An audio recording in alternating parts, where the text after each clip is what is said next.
O nosso trabalho é sobre a avaliação de leguminosas forrageiras adaptadas ao litoral norte de Santa Catarina. Para iniciarmos, o que seriam plantas forrageiras? São plantas que servem de alimentos para animais, como pasto, silagem ou feno, e no Brasil são as mais utilizadas na alimentação dos rebanhos de bovinos leiteiros.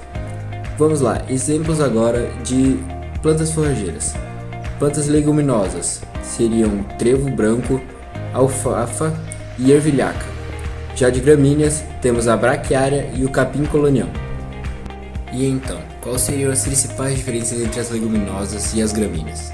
As leguminosas possuem forma e estrutura de plantas cujas sementes contam com dois cotilédones, que são as primeiras folhas que surgem na fase da germinação, por isso são chamadas de dicotiledôneas. As gramíneas, por sua vez, são monocotiledôneas. As sementes apresentam somente um cotilédone, o que por sua vez torna melhor o uso das leguminosas, pois elas têm uma maior capacidade de fixação biológica de nitrogênio no solo, reduz custos com fertilizantes químicos e tem um alto teor de proteína em relação às gramíneas. Leguminosas forrageiras tropicais atingem em torno de 16 a 20%, enquanto as gramíneas apresentam de 8 a 10% de proteína. Olá, eu sou Omar Ribeiro da Silva da 3Agro1 e eu vou falar sobre o objetivo do nosso projeto. Bom, o nosso objetivo era avaliar as leguminosas forrageiras no âmbito de rendimento e qualidade nutricional, por meio de análises bromatológicas. Junto disso, também indicar qual é a melhor leguminosa forrageira para o litoral norte de Santa Catarina. Vinícius Maia, da 3Agro1, e eu vou falar um pouco mais sobre a metodologia e como a gente conduziu o experimento, né, e o nosso projeto. Então, foi o seguinte, a gente plantou as espécies de leguminosas em lotes, né, aqui na unidade de ensino e aprendizagem aqui do nosso campus mesmo, que foi a unidade de forragicultura.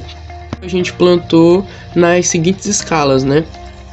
Nas implantações de inverno, o trevo branco foi na densidade de 4 kg por hectare, a ervilhaca de 40 kg por hectare, a alfafa foi na quantidade de 15 kg por hectare, e na implementação de verão, o estilosantes Campo Grande foi na escala de 5 kg por hectare. Corta essa parte que eu vou falar de novo. Implementação de verão, o estilosantes Campo Grande seguiu a escala de 5 kg, né, por hectare.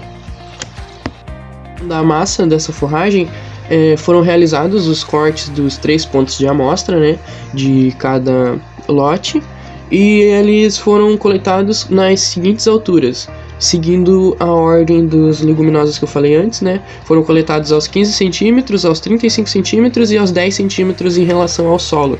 Já na implantação de verão, que era estilosantes Campo Grande, foi coletado também aos 15 centímetros.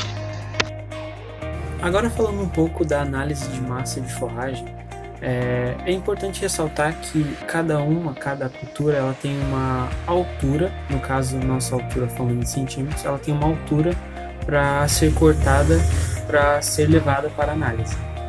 Essa altura muda um pouco de cultura para cultura. Então, falando um pouco dessa análise, ela para ser feita, na verdade, ela precisa ser coletada 3 amostras da cultura, rentes ao solo, que é muito importante, e ela tem uma altura mínima, cada planta tem uma altura mínima para ser cortada, para ser levada para análise laboratorial. Um exemplo é o trevo branco, que ele é cortado somente quando ele chega a 15 centímetros. Ele chegou a 15 centímetros, ele é cortado rente ao solo e levado para análise laboratorial. Outros exemplos sobre a altura das plantas que ela devem ser cortadas seria a alfafa e a ervilhaca, que são plantas que nós temos, culturas que nós temos na UEA. Então, a alfafa ela é cortada quando ela chega a 10 centímetros e a ervilhaca ela é cortada quando ela chega a 35 centímetros. Ela atingiu uma altura de 35 centímetros, ela é cortada e levada para análise laboratorial. Agora falando sobre análise bromatológica, é uma análise que estuda os alimentos, ele estuda a composição química deles, valor energético, o quão calorífico esse alimento poderia ser, no caso puxando para a parte de forragicultura, obviamente. Então, para fazer essa análise bromatológica são precisos alguns equipamentos, como extrator, soft slat, estufa de ar forçado, mufa, balança de precisão, destilador de nitrogênio. O primeiro passo da análise bromatológica após a coleta das amostras é colocar na estufa de ar forçado a 65 graus por 72 horas. Isso para que a gente possa extrair e retirar a umidade da forragem. Após as 72 horas, colocamos ela em uma balança de precisão para que possamos determinar a matéria seca. A mufla ela serve para fazer a análise de resíduo mineral. Ela é colocada a 600 graus por no mínimo 3 horas. O destilador de nitrogênio ele serve para fazermos a análise de proteína bruta. Já o extrator ele serve para analisarmos o extrato etéreo. Considerações finais.